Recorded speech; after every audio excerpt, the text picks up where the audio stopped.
happening, fellas? Check out this hunk of classic American muscle. This is a 68 Harley-Davidson FLH. That makes this bike 56 years old. If you close your eyes and think, what should a Harley look like? Well, this side profile of this bike right here, everything about this bike, it's just absolutely freaking gorgeous, and it runs amazing. This is another classic from the Zonner collection out of Bakersfield, California. And this is, you know, what the guys did with the FLHs in the late 60s and 70s to make them super sexy street cruisers. They would take the bags off of it and the tour pack and the windshields, and this is what the touring bike looks like stripped down. It looks like a modern Road King, basically. The Fat Bob 5-gallon tanks, the deep balanced front fender, the polished, this isn't chrome, this polished aluminum lowers on it, polished aluminum uppers, the chrome wheels, the white wall tires. This one's a beauty, right down to the fishtail muffler. But let me have the bike do the talking. You got to hear this thing. Let's fire it up. Donner was a collector of fine American motorcycles. One of the best collections we've ever gotten. And this is a Southern California, Bakersfield, California bike. So it's a Southern belt. Electric start and kick.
Potato horse gallop that these are notorious for.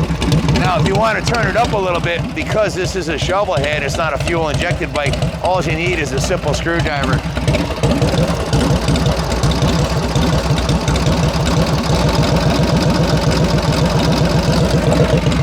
That's the beauty of a shovel head. You can actually work on it.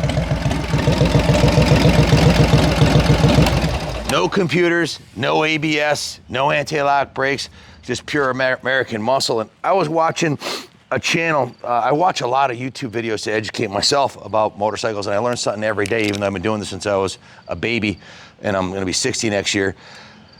And this dude who's notorious on YouTube, of course I'm drawing a blank, if I can remember his name, I'll put it in the comments. He did a video about what is the best Harley-Davidson engine ever made. And in his shop, he had some new M8s that he was doing high performance builds on. He had all types of Harleys, and I went through his channel, and he works on all kinds, he's a Harley guru.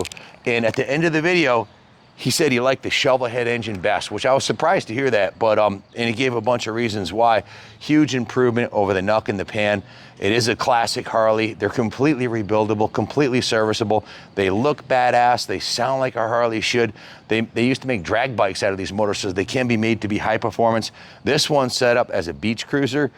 Super comfortable. It's a touring chassis, so this was designed, they call it the king of the highway. It was designed to be ridden cross-country repeatedly.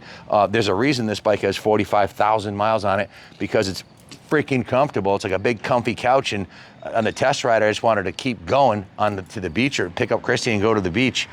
This is an outstanding motorcycle from the Zonner collection. The 68 year still had the lower cases that looked like a pan head, and it was the third year of the Shovel-Head, so they'd work some of the bugs out. It's an outstanding year. It came with this FLH front end, which looks awesome. It looks like a freight train. Harold had put the chrome visor on it. He painted it red with the black and gold decals. It looks really cool. We did quite a bit of work to the bike, because Harold had passed away about 9 years ago, and his son Mark has been maintaining the collection. And with 42 bikes, there was a lot to do, and there's a lot we did to this bike to get it road ready. Again, Southern California bike. That means they have hardly any rain. There's very little humidity. A lot of the chrome on this bike is in much better condition than any of the bikes we pull out of the Northeast here. So, and of course, he stored them indoors. So starting at the top of the list, it's got a brand new battery, new Yuasa top of the line battery. We put a battery tender lead on it so you can plug it in and it won't die. We're also using VP non-ethanol fuel, small engine fuel on here, which is 20 bucks a gallon. So cheapest investment in keeping your bike running you'll ever make, especially on a carbureted bike, because the ethanol will ruin your carb. Highly recommend the VP. It'll run on pump gas, but you don't want to leave pump gas in it for 6 months over the course of a New England winter. New spark plugs. We put a new V-twin ignition switch and key, which I better put in the ignition before I forget about it. Here, put this in there. We redid the wiring to the rectifier and the regulator. The fuel tanks were drained, rinsed, inspected, and then soda blasted and rinsed on the inside to make sure there was no rust or debris or old fuel in the tank. We put a new Drag Specialties fuel petcock. I wanted to add, now before I forget, now that I said Drag Specialties, every component on this engine is available. Unlike an M8 or a twin cam or some Harleys that were made 10 or 15 years ago, where Harley discontinued the parts on them, and because they changed them so quickly, there's nothing, you can't get parts for them. And if you do, they're only from Screaming Eagle, and they're fucking obscenely expensive. All the parts are available for this bike, including complete reproduction engines from S&S. And all the parts are available for this from Drag Specialties. It does need a couple things. It needs an inner primary and primary seals, which are available for Drag Specialties. So the whole kit is under 500 bucks. That's the beauty of a Shovel-Head. All the parts are made for it. You can go any direction you want with it. And there's a lot of support and a lot of knowledge on this engine, because it's been around for almost 60 years. New fuel lines, new fuel tank crossover line. We removed, disassembled, cleaned, and rebuilt the carburetor with a new accelerator pump O-rings and a nozzle. We put new intake manifold O-rings on it, put a new air filter in it. It is an S&S carburetor, which is a big improvement over the original carburetor. 3 quarts of new 50-weight Maxima oil, 2 quarts of new transmission oil.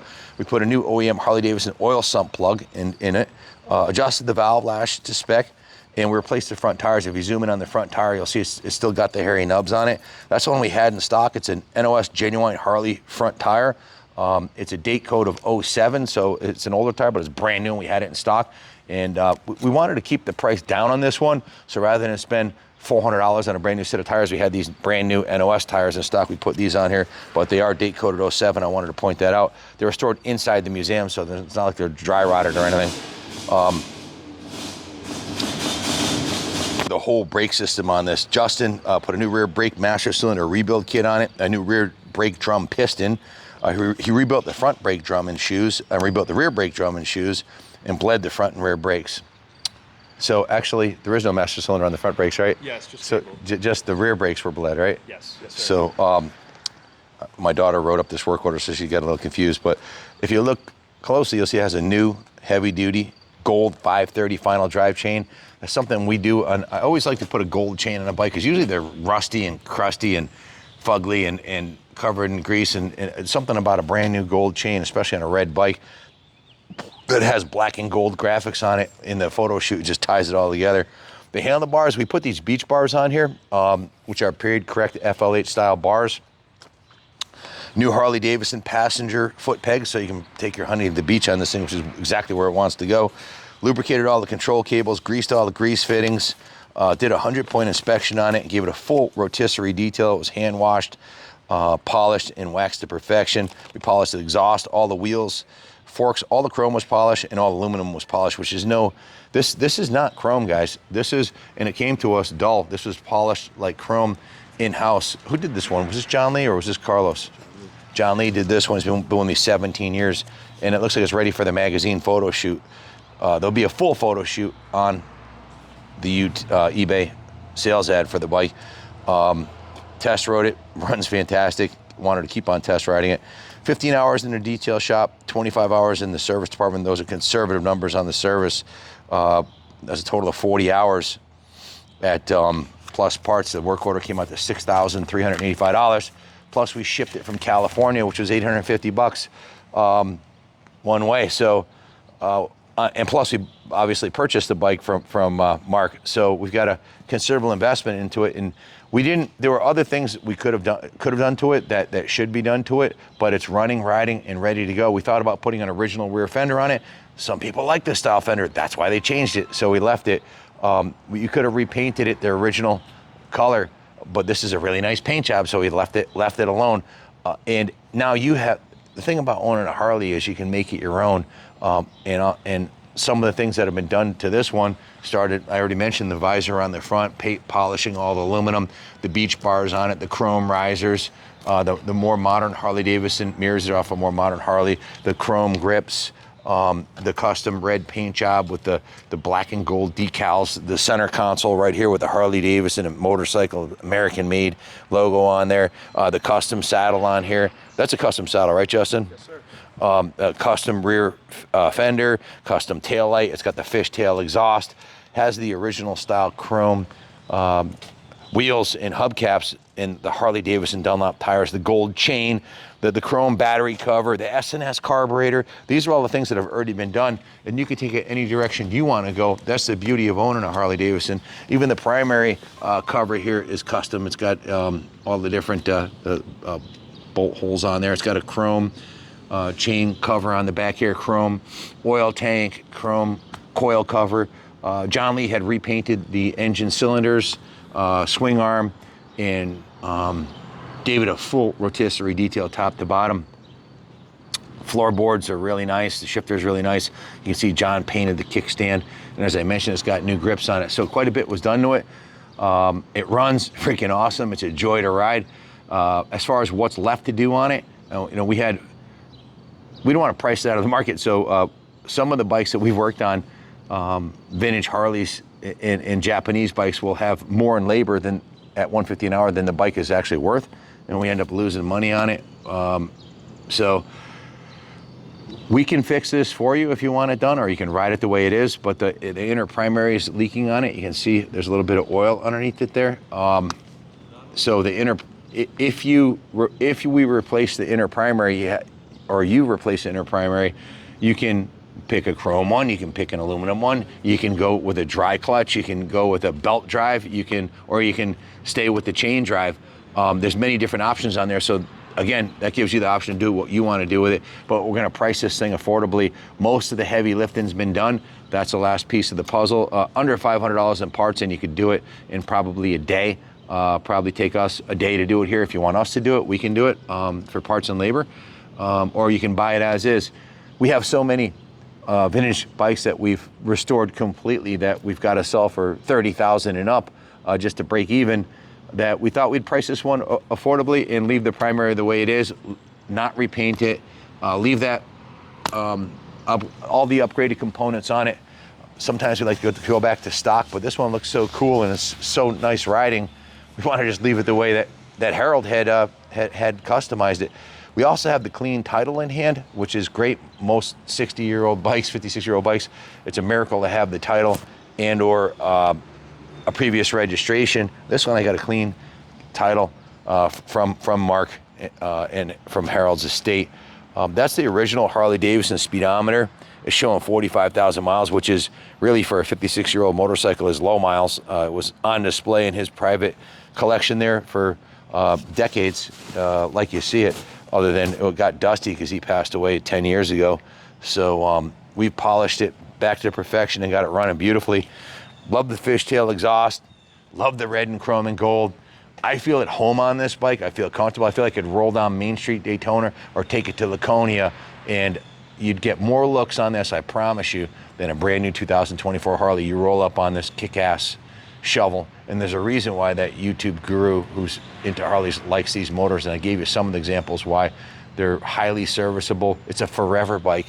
It really, this bike, it's 56 years old, guys. When it's 100 years old, it's still gonna look the same and run the same if you take care of it. These new fangled Harley Davidsons with all the, there's literally, on the new 2024 CVO that we have in the showroom here, there's 45 videos on YouTube, 45 videos on Harley Davidson's YouTube channel, just on how to use the computer system.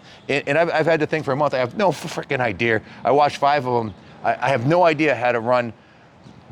I can barely figure out how to turn the stereo on. It's got a freaking computer, like a laptop computer screen on it, and it can do all kinds of shit. None of that on this, like I started off saying, there's no ABS, there's no computers, none of that bullshit that's not gonna work in 10 or 20 years, and they're not gonna support it in 20 years, and you're gonna have a fucking lead weight. This is a motorcycle that's completely serviceable by an average mechanic. You don't have to be a freaking computer guru or a Japanese computer scientist. So this is a real American motorcycle. It's as American as they get. So if you have any questions about it, give us a call, 860-454-7024. We ship motorcycles anywhere in the world. I hope this one stays in the United States. I can't keep them all. This one's going up for sale. We offer financing in-house. We also take trades. And I think the bike I said a lot about it, but I think this bike speaks for itself. You probably could have watched the riding video and shut it off and made your own decision. But I gave you all the information I know. I disclosed the primary issue. Justin, are there any other issues you know that this bike has, or is that it, just the primary? No, yeah, not that I'm aware of. Justin's a technician that worked on this bike and got it running as good as it does, and spent quite a bit of time tuning it and getting it running as good as it does. It's ready to roll, guys. So if you have any questions about it, give us a call. Thanks for watching, and God bless real American motorcycles.